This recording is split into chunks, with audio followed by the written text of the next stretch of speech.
Du monde de la sculpture, puisqu'elle a exposé déjà plusieurs fois ses étonnantes créations en caoutchouc. L'artiste tournaisienne se consacre depuis 3 ans à la création de prototypes de mobilier urbain, en l'occurrence un banc et une chaise.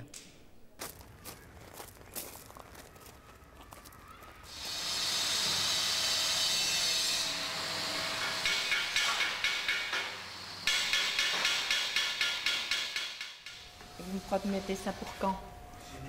Quand est-ce que vous allez recevoir la pierre? Dans une semaine. Dans une semaine, ah ben, on va dire qu'il sera fait à ce moment-là. Alors. L'entreprise Ceci à Tertre est spécialisée dans le microbillage de l'inox, une technologie tout à fait particulière, utilisée essentiellement dans l'architecture. C'est à cette entreprise qu'Annie Brasseur a confié la réalisation d'un prototype. C'est un banc public en inox, il sera posé sur une pierre.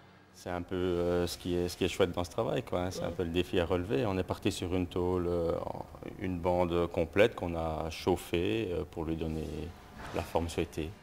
Le gros souci, c'était de trouver la courbure qui plaisait esthétiquement à Madame Brasseur, quoi. Présentée il y a 2 ans au salon intérieur à Courtrai, la maquette a séduit ensuite la maison de l'entreprise à Tournai, puis la région wallonne qui ont donné à Annie Brasseur les moyens de réaliser ce prototype. Voilà. Je recherche moi-même un atelier, des gens compétents pour le réaliser. Et puis voilà, on arrive à ça, à ce résultat. J'ai déjà beaucoup démarché. Et puis il faut convaincre, c'est du métal, il faut essayer de le placer idéalement. Et alors je sors un petit peu aussi du créneau design. Le design qui est quand même à un prix abordable. Ici, on est dans un autre secteur et c'est celui que je voudrais défendre. C'est un domaine qui est intermédiaire entre la sculpture et le design, donc avec un coût supérieur. Donc il faut convaincre qu'il s'agit d'un produit qu'on ne va pas multiplier par 200 exemplaires comme les bancs en bois, en latte de bois qu'on voit régulièrement, mais qu'on va placer à un endroit précis dans un cadre idéal.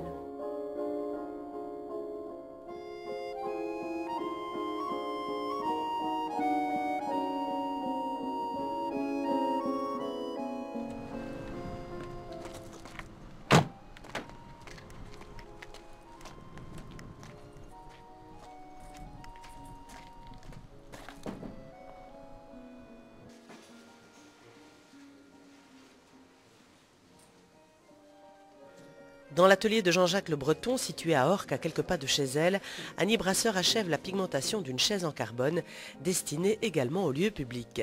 C'est le 2e prototype de cette chaise, appelée Folia. La première a été présentée au salon intérieur à Courtrai en octobre dernier. On imagine évidemment en dessinant que ça va être très très fin, mais il faut absolument que ça tienne, que ce soit solide, qu'on puisse s'asseoir, etc. Et donc tout ce qui était technique, évidemment, j'ai fait confiance à Jacques Le Breton, qui s'est très bien débrouillé d'ailleurs pour garder l'esprit aérien, léger de la chaise. Alors ici aussi, juste un petit coup de ponçage. Moi, j'y arriverai pas, certainement pas. Donc je compte sur toi pour mes caprices. Oui. N'est-ce pas? C'est si gentil. Caprice de star, design. Et il l'a réalisé donc, dans des matériaux aussi qu'il maîtrisait, donc le carbone, qui en fait une chaise de 11 kilos. Donc voilà. Coque de bateau, cabine de douche ou encore pièces pour voitures de compétition, voilà le menu habituel des ateliers composites. Le projet d'Annie Brasseur, il vous a intéressé ? Oui, tout de suite au point de départ, parce que tout simplement c'est un projet, je dirais, unique en même temps, et qui demandait beaucoup de précision plutôt quant au désir du designer, de la plasticienne, de la finition et de ce qu'elle voulait.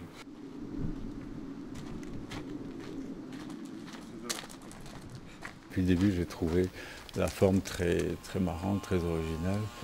Non, la forme était chouette, tout le monde le dit, tout le monde, je dirais, s'attarde sur la forme très élancée.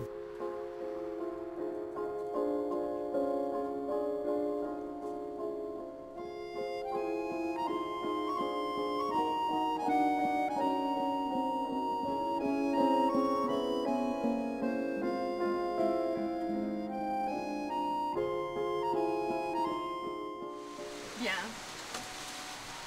À moi l'honneur. Ah ben, c'est confortable, ça, tout à fait. Oui, Où est-ce que vous voyez ce genre de chaise?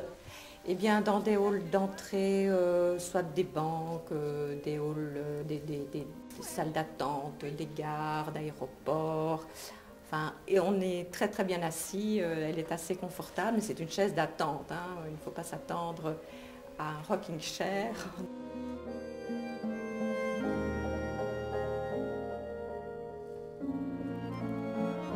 Ce que je dois quand même constater, c'est que comme je viens de la sculpture, ça reste quand même plus attaché à la sculpture. Enfin, c'est un peu un reproche qu'on me fait d'être trop attaché à la sculpture et atypique par rapport au design. Donc c'est là la difficulté de défendre un objet qui est intermédiaire entre les deux. C'est peut-être un nouveau concept qu'on voit quand même se développer de plus en plus. C'est un intermédiaire, donc une sculpture utile.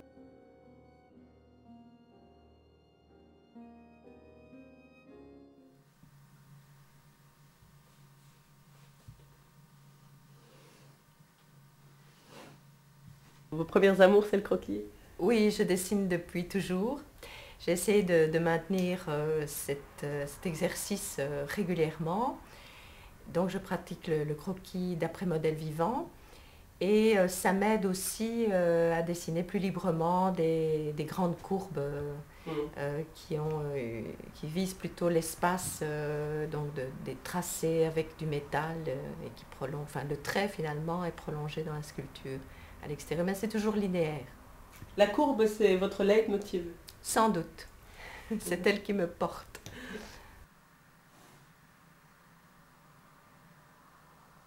Il y a beaucoup de papier jeté, donc beaucoup d'exercices et je ne me satisfais pas à la première ligne, donc je recommence inlassablement jusqu'au moment où elle tient. Ça ne doit pas être mou, on est très vite parti dans le spaghetti et c'est pas ce qu'il faut, donc ça demande une rigueur et vraiment une exigence par rapport au trait.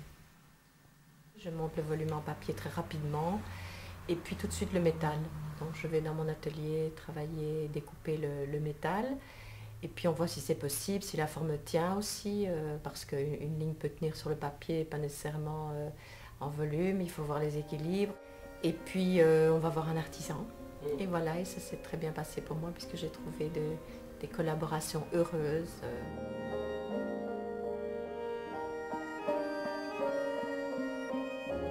On part du dessin, on part de rien.